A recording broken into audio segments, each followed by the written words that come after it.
আল্লাহ বলেন ওয়ালাকাদ যারামনা, অধিকাংশ মানুষ এবং জিন জাতি জাহান্নামে যাবে।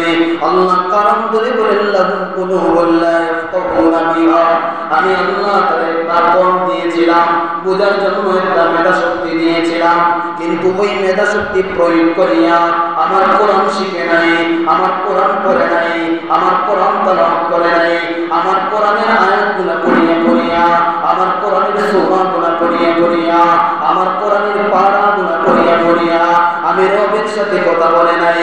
আল্লাহ তো বলেন হে নিমুখ হারামের দর্শন, আমি আল্লাহ তোরে বিবি দিলাম, আজকে বিবির সাথে কথা বলিস।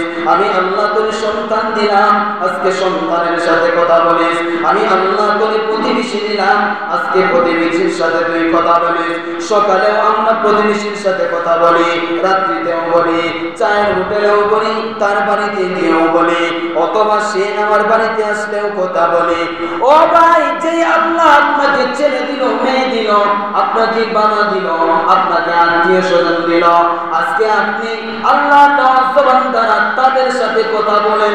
আফসোস করে দেখেন, চিন্তা করে দেখেন, যে আল্লাহ আপনাকে আত্মীয় স্বজন ছেলে মেয়ে দিল, বন্ধুর সাথে সকালেও কথা বলেন, বিকালেও কথা বলেন, বন্ধুর বাড়িতে খাওয়ান, বিভিন্ন ধরনের ব্যবসা বাণিজ্যের কাজকর্মের কথাবার্তা বলেন। চিন্তা করে দেখেন, আল্লাহ আজকে আপনার জবান দেওয়ার কারণে আপনি মানুষের সাথে মানুষ হইয়া কথা বলেন। যে আল্লাহ আপনাকে জবান দিল, ওই আল্লাহর কোরআন পড়িয়া আপনি আল্লাহর সাথে কথা বলেন না। আফসোস করে দেখেন। এজন্য আল্লাহ রাব্বুল আলামিন বলেন, আমি আল্লাহ তোমার দুইটা কান দিলাম, কান দ্বারা কোরআন তেলাওয়াত শুনলা না। আমি আল্লাহ তোমার দুইটা চক্ষু দিলাম, ওয়ালাহুম আযানুন লা ইয়াসমাউনা বিহা, আমি আল্লাহ তোমার দুইটা চক্ষু দিলাম, চক্ষু দ্বারা আমার কোরআন দেখিয়ে দেখিয়ে পড়লা না। কান দিলাম, আমার কোরআন শুনলা না। আল্লাহ রাব্বুল আলামিন বলেন, উলাইকা কাল আনআম, এত নিয়ামত দেওয়ার পরেও যখন কোরআন পড়লা না,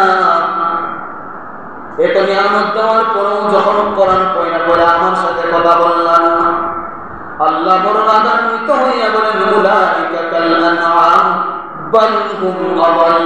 আল্লাহ রাব্বুল আলামিন বলেন, এরা চতুষ্পদ জানোয়ার।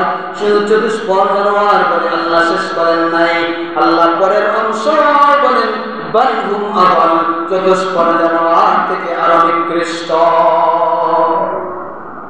তাইলে বুঝলেন কিনা, মানুষ কোরআনের শিক্ষায় মানুষ না হইলে, কোরআন না পড়লে শুধু মানুষ মানুষ থাকে না, যে এমন না, চতুষ্পদ জানোয়ার হয় যে এমন না, চতুষ্পদ জানোয়ার থেকে আরো নিকৃষ্ট হয়ে যায়।